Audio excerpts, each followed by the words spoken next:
What's up, Carla? What's up, Chris? How are Oh you? my gosh, remember how many times in the last year we've said, let's do this more regularly? What was the last time we did this at leadership? At Leadership Summit, which was in January, Yeah. I was reminded because of our guests today who have varying levels of familiar with Cup of Joy. And I Mhm. sent them the archive of past videos, like how frequently we used to do this and kind of how much I miss it, frankly. So I'm glad that we're doing it today. I know. Thank you for doing this with me and doing it today in All June. right, so let's fess up. There is a reason why we instigated this conversation. Hmm. But hopefully it's also the reason why we're instigating, like, let's like get back into the flow. Um, do you want to talk about why we're talking? Yeah. I mean, I think it's June. It's Pride Month. And we were really for a few days just kind of thinking about like what are some of the ways that we can as an org but also as ourselves like honor Pride Month. And then we kind of were going back and forth on like, do we do this? Is a post enough? Like, is a post right? Like, are people, like there were just so many questions that we had. And I was like, well, why don't we just go back to the roots of like what we used to do? And Cup of Joy just seems natural for us. Um, and we also have, friends that we know who identify as LGBTQ and queer. And I was like, this would be a great opportunity to also bring them on. So this is why we're having our Cup of Joy in June. I think it's a great time to kind of resurface Cup of Joy as well. I don't know if you want to add anything else to that, Chris. Um, no, I will.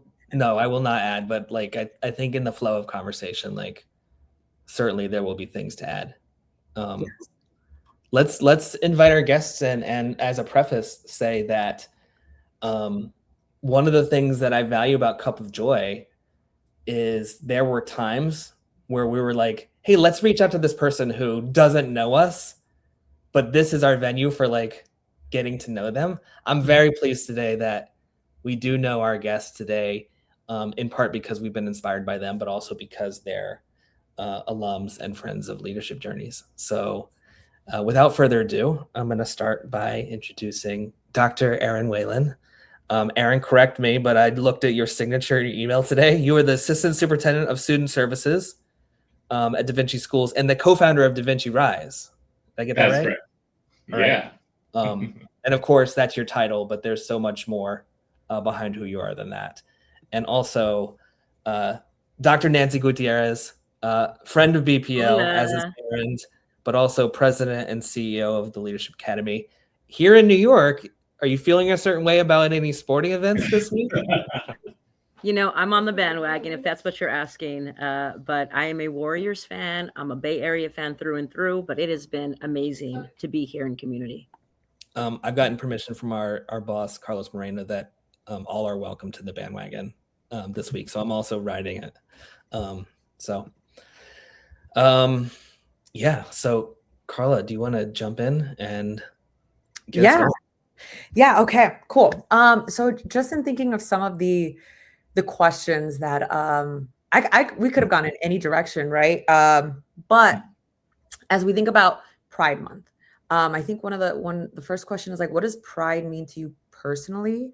And has that personally and professionally and has that meaning changed over time for you? And I think Erin, you and I can have a conversation, and when Nancy, perfect, we can continue there. But yeah, go ahead. Oh my gosh, what a way to start. I think personally and professionally are really hard to actually separate when you actually get honest.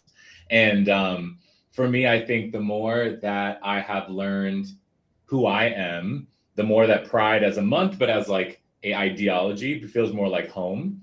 It's interesting. The more comfortable I became with myself as I kind of grew into who I was, the more that I kept getting drawn to fatherhood. So there's many reasons for that. As an educator, I came out shortly before entering the classroom and also came into teaching in a Haitian Catholic community, and was told by other queer educators not to come out, that it wasn't a safe space, that young people who loved you would stop loving you if they knew this truth about you. I also never really felt like I hit it well. So it's interesting that in like so many communities, specifically Latino Caribbean communities, of like they see it, they know it, but don't say it. That's all, like in itself is wild to me, but is such a silent like truth for many of us. And when I started to really almost come out just through my authenticity and how I moved and how I walked, I started a dance group, all the things that I know to be myself, I ended up creating a relationship that would change my life with a little boy who came out at a very young age, was abused, tried to, went through kind of suicidal ideation, ended up in my classroom mute. And because he saw me living my truth, he ended up living his own and started the school's first like Queer Straight Alliance. He ended up being this huge leader in the Haitian community as a Haitian-born young person. And I don't take responsibility for that, but I know that because he got to see me live my truth, and actually a lot of the young people who the other educators telling, like, they're not going to love you if you come out and are who you are. Those are actually the lead advocates for the voice behind, like, Mr. Whalen is who he is, and it's beautiful. And it was interesting because a lot of the kids who like were gang affiliated, a lot of the kids who actually had really hard upbringings, they were actually the most loud about not making fun of folks that were queer, not allowing the space to be a hateful space, which really threw everything on its head for what a lot of the stereotypes that the adults were carrying around that population of young people. But then, long story short, I ended up adopting that little boy. So that's why I said it keeps bringing me to fatherhood. So I adopted him. I just got off the phone. He actually just started therapy. So there's all kinds of emotions in my heart right now. But like that brought me to fatherhood. And then Carla, I know you know that I'm a father of a ballroom house. And so then again, finding the artistry, my queerness and artistry as a dance, I literally started to become a father in the ballroom world. So for me, pride means fatherhood. And when for that is like paying it forward and showing people that they can be their true selves in whatever form that takes. And then being there to support them through that journey if need be. Wow. Thanks for sharing. I'll come back to it at the end, but I'll let Nancy go because it'll be a great transition for the next question. But thank you so much for sharing and sharing your truth. Erin, you always inspire me every time you speak. So thank you once again. And I'm hearing you, and you're saying, many colleagues said they won't continue to love you if you come out.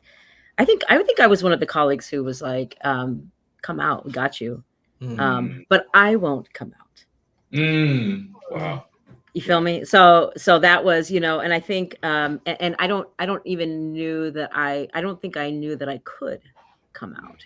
And so that was kind of my journey, I think, through, and I mean, I remember always marching in the Pride March and the Dyke March. I'm from the Bay, right? So wheels up, it was kind of an all-inclusive space. But I'm also from a very, culturally rich, Mexicano family, right? So like I was deeply ingrained in the culture and kind of felt like I had to sacrifice that part of me for many years. Not to say that I actually did. My family is very loving and very welcoming, but I did feel that way deeply. I also, when I thought I was straight, I also, used to call my boyfriends partners back in the day, just to create space for queer people to use the word partner without, playing the pronoun game and without, that whole thing that we would experience. But like for me, it has evolved, Carla. Your question is really deep. Like it's very simple and it's very, very deep. Because I'm also someone who always says you cannot separate who you are as a leader from who you are as a person. And yet I did, right? For so many years. But my relationship with my queerness has evolved over time. And I love that you talk about your son, because I'm now a parent and I have an amazing partner, Chris, and we have 2 kids. And so when you're in that space of parenthood, like you can't hide it all. Like even if you wanted to, you couldn't. And I don't feel like I've been, that I've been in that space of trying to hide. I think, gosh, about 20 years ago, I think I started to just practice with just being fully me. But certainly still always get a little nervous based on past trauma around how much to say, how little to say, when, where, while opening the doors for others to bring their full selves. Thank you for sharing, Nancy. I'm learning little nuggets about y'all right now that I'm like, wow. I think one thing that stands out is, okay, one, I was young. I came out when I was like 14, 15. But I also was very much similar to you, Nancy.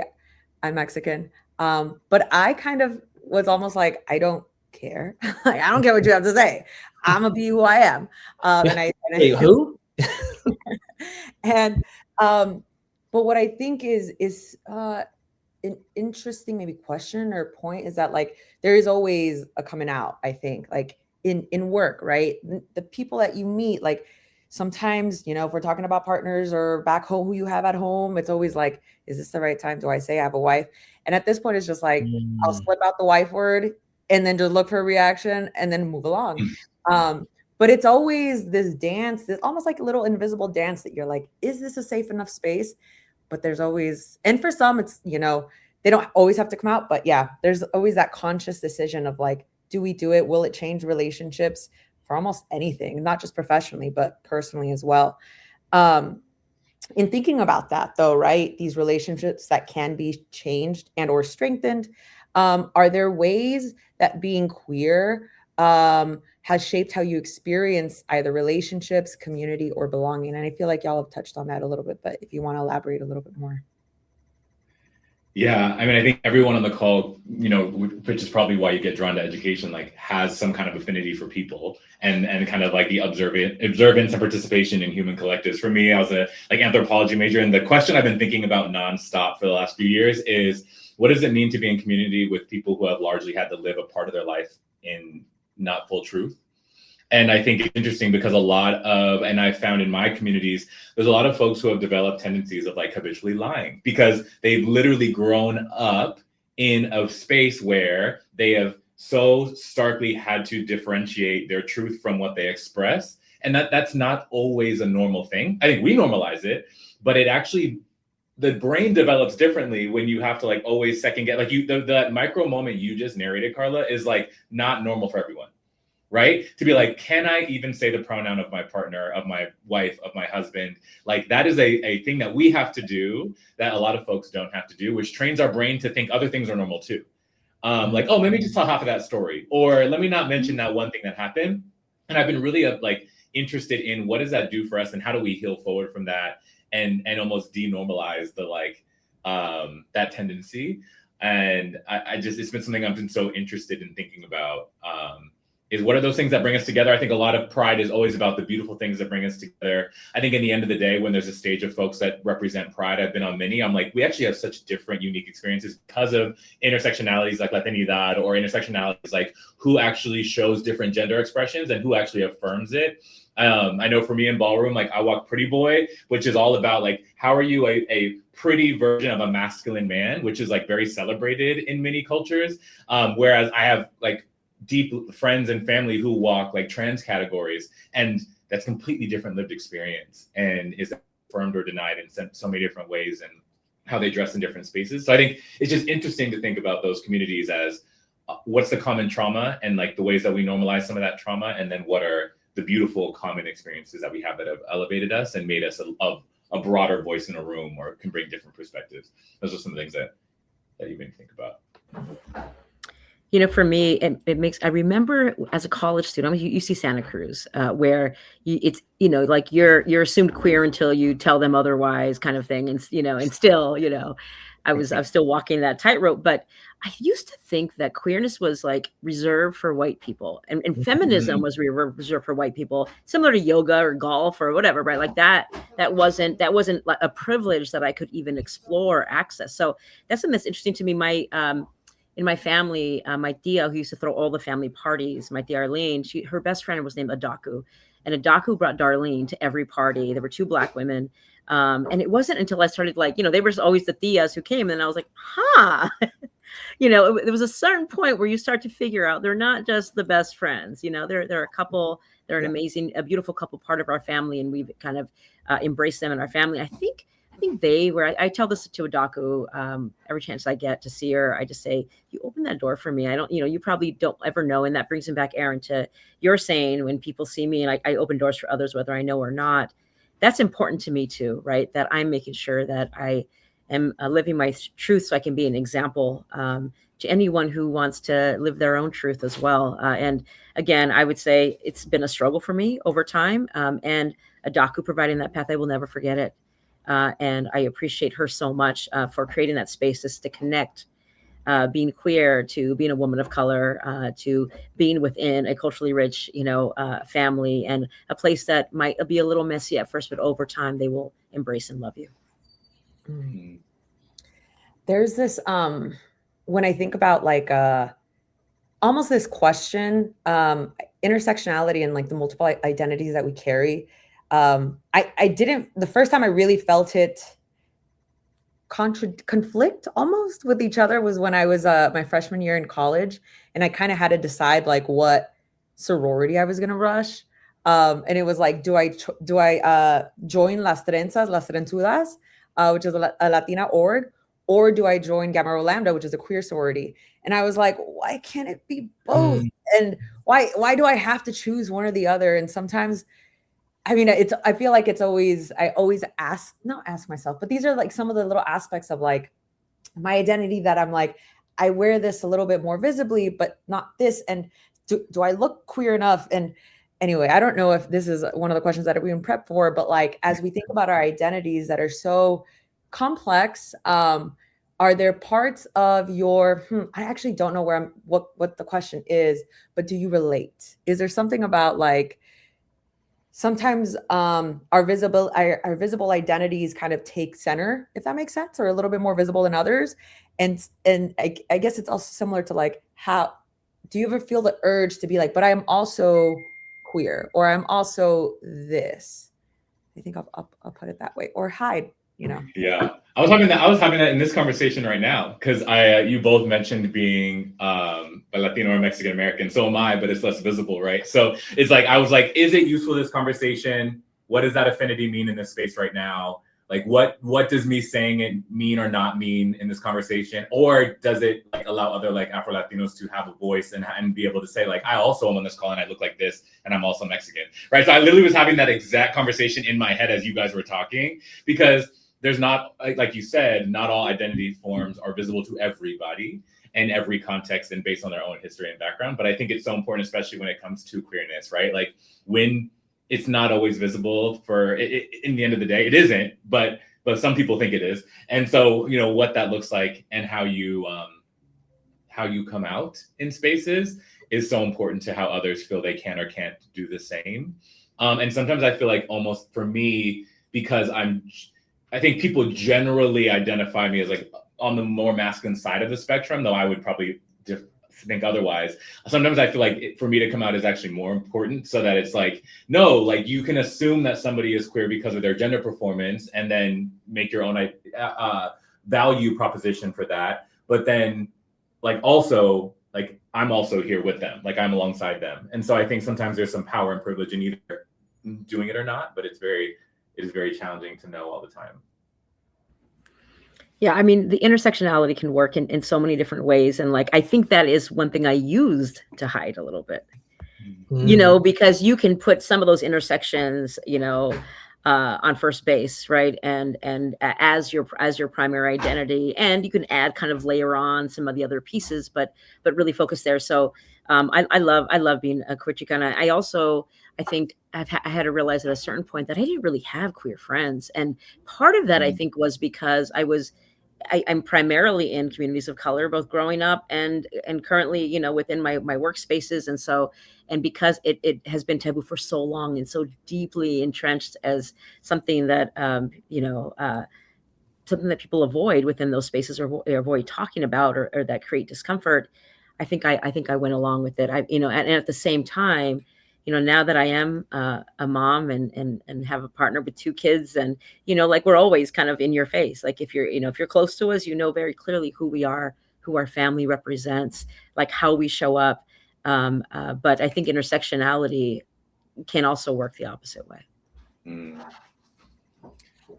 I'm just blanked on what I was going to ask, but I'm blanking. But I'm looking at time. And I want to get to the last question that I had was, when do you feel most fully yourself?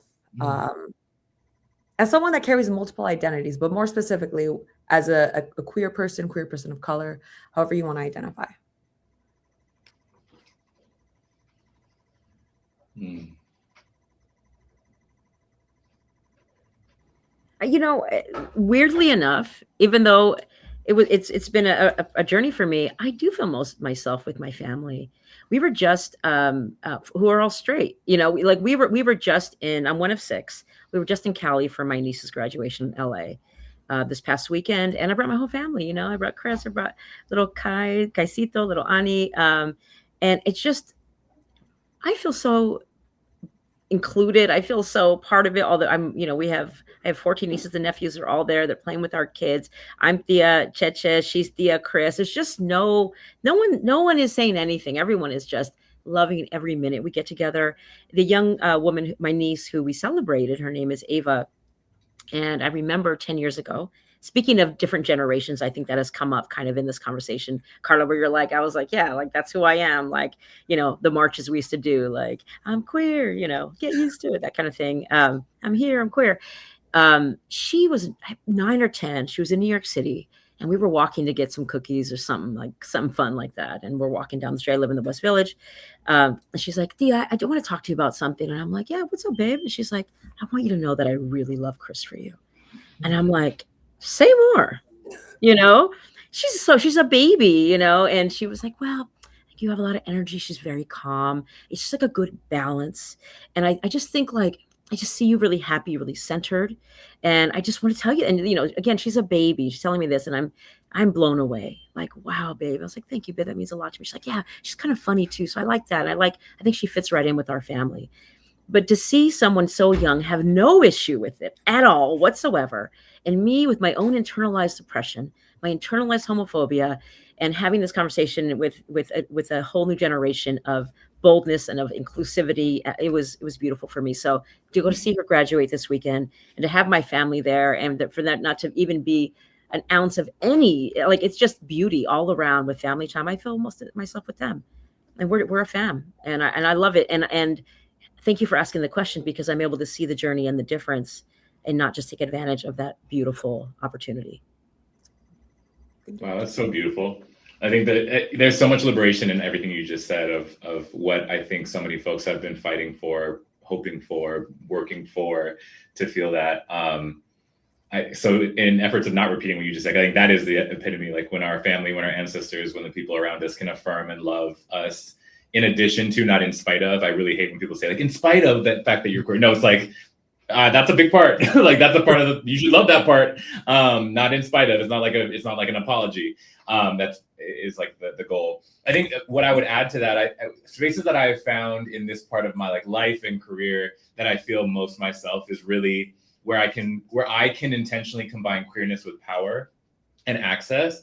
So at the end of this month, I'm hosting our Mayor Bass's Pride celebration. And so I'm bringing folks from ballroom houses across the West Side, and we're going to be doing this big showcase, but the room will be filled with decision makers in LA who are going to be able to like see this celebration of folks of color and queerness and celebrate that in the mayor's home in LA. And so like, for me, like, that's like, I feel like that baby Erin would be crying of joy. And to see like that's possible, and that we're making that real for our city and for other young people to be a part of and to see and experience. So I think in addition to the most like intimate levels of family, there's also a part of like, and then how do we change the tide for larger swaths of people, and put our beautiful art and music and energy into different rooms.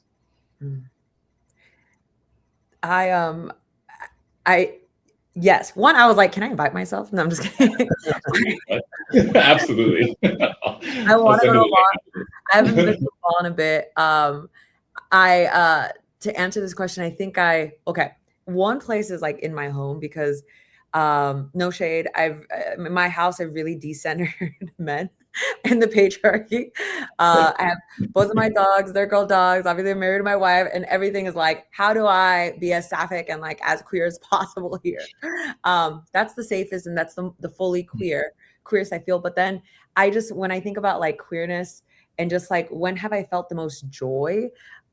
We used to live in DC, and we used to play queer kickball in a queer league.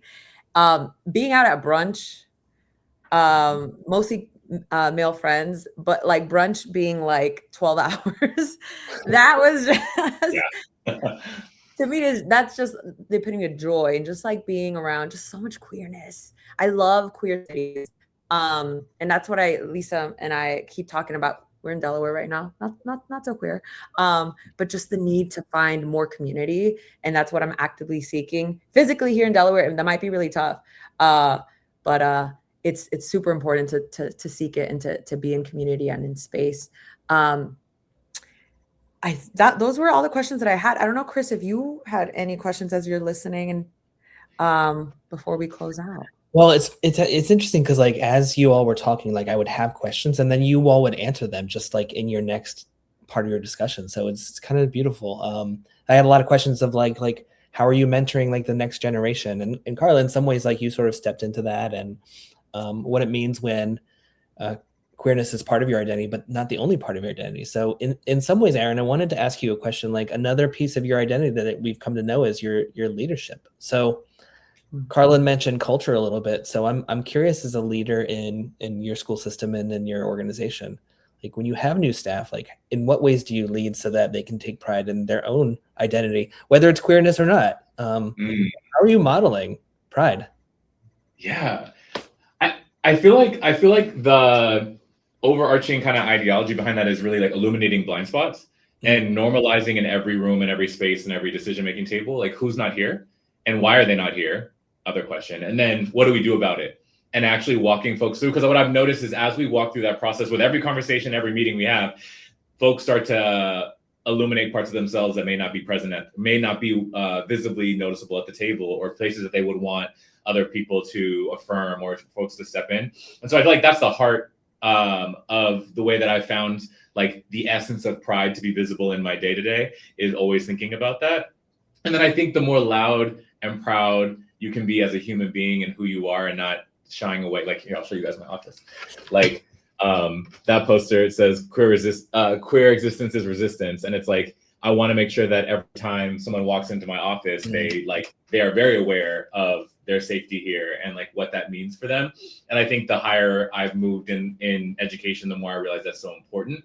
And then my heart being for communities that have been underserved. I work in student services. So a lot of times folks are coming to me because of homelessness or the challenges they're going through with foster care or teen pregnancy. So then it feels even more important that they walk into a place where they can exhale and know, like, no matter what, and inclusive of all of who they are, they feel loved and cared for. And then that starts to bleed out into the rest of the home office. So it's been cool to see, like, as my office has gotten more queer and Black and Latino, like the other offices have become more exuberant of who they are too, which often exists in some of those categories too. So it's almost like that silent permission, like, and I felt more accountability to that, the more expanse I have in my role. And so that's been really exciting to make sure that I'm not silent. I don't think advocacy can ever be silent. I think sometimes we forget that. And so I try to remind myself of that, is that it has to be visible, it has to be said, it has to be said with pride, not something that you feel inside and you just hope someone else can understand. Everyone, my apologies. No, it's all right. I've really come to feel a privilege in getting to know you all and folks like you, because you're leaders in your space, you're generous with your time, but you have other things going on in your life. And Nancy, you and I are privately texting, but I just didn't want our viewers to think like, where did Nancy go? So, you have other things that you have to take care of other than just being a podcast host. So thank you so much for your time and your generosity. I'm so. Yeah, go ahead. I have installation happening right now, but I'm so inspired, and I'm, Chris, Carla, Big Picture Learning, you always push me to my learning edge. I think when you get to our space and our levels of work, sometimes it's hard to engage with people who will push you at that level because you're busy pushing others to that level. And so thank you for pushing me to my learning edge, always, for giving me a stage and a platform that doesn't just allow me to recycle stories, but pushes me to the next level of storytelling and digging deeper. And just want to say thank you for that. Thank you for this opportunity. It allowed me to reflect on something that I have not ever publicly reflected on, except for in private spaces with all of you, with my friends, and with people, with deeply trusted people. Well, just, our average viewership is about 7. So public is in quotes. Hello, 7 people.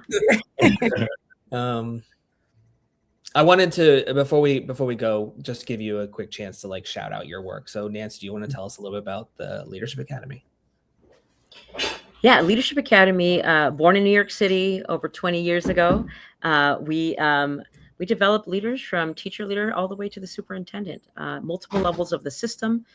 We believe that to do it well, the intensity has to be present. You have to do it over multiple years, and at every layer of the system to implement well. Implementation gap is a huge thing. You need leaders to do it. Leaders are the glue that's, they I think are central to making sure that students have what they need to be successful. And you can visit us at leadershipacademy.org. Nice. And Erin, what do we need to know about Da Vinci Schools? Yeah, Da Vinci Schools is out here in LA. We're a charter network really focused in on 21st century learning, real world connections for young people, getting them into internships, their AAs, bachelors, all while getting high school completed as well in a way that is equitable and just for all young people. We have 15 different career technical education pathways for our young people, ranging from leading to them being pilots all the way to EMT. And so we're really just trying to consistently be innovative with and alongside youth around what the future is demanding of them. As the world is changing around us, I think often high school is the slowest to adapt. And so one of our big commitments is to being those leaders who adapt to the world so that our young people have the best chance at being successful and joyous in their daily lives. So we're at davincischools.org. I want to say thank you, Nancy and Erin, for joining us, for saying yes, joining us, for being vulnerable, for sharing your stories, sharing some wisdom. And Chris, I think you want to close us off. Yeah, Nancy and Erin, thank you. We're going to kick you back into the green room. You don't have to leave, but we're going to shut down the show, and really appreciate both of your times. Carla, I'm reflecting that when we originally set out to do this, like our goal was to originally keep these short because we know people's attention span is short. But I think that this conversation commanded and demanded the time that we allotted to it. And of course, like I would spend 2 hours talking to Nancy. Oh, for sure. I could have kept going. Like, oh no, we're over time. What is time? Right. Yeah. Well, thanks for being like, yeah, let's do it. We cannot go into July and not have done anything. And I feel like I'm glad that we did this. And yeah, it's also giving me a lot to think about. I feel like I need a journal after this. Go for it. And with that, well, if folks have lasted this long, thank you. Yes. But also, our own plug, why don't you join us this summer at our conference, Big Bang, which will be in Dallas in July. You can learn more about that at bplevents.org. I forgot about the plug. Yeah. Yeah, right. Was there something that you wanted to say, Carla? And with that, I hope you make it a great Pride Month or not. Well, not or not. This doesn't work on this occasion, I think. I hope you make it a great Pride Month. Okay. Period. All right. Anyway, bye.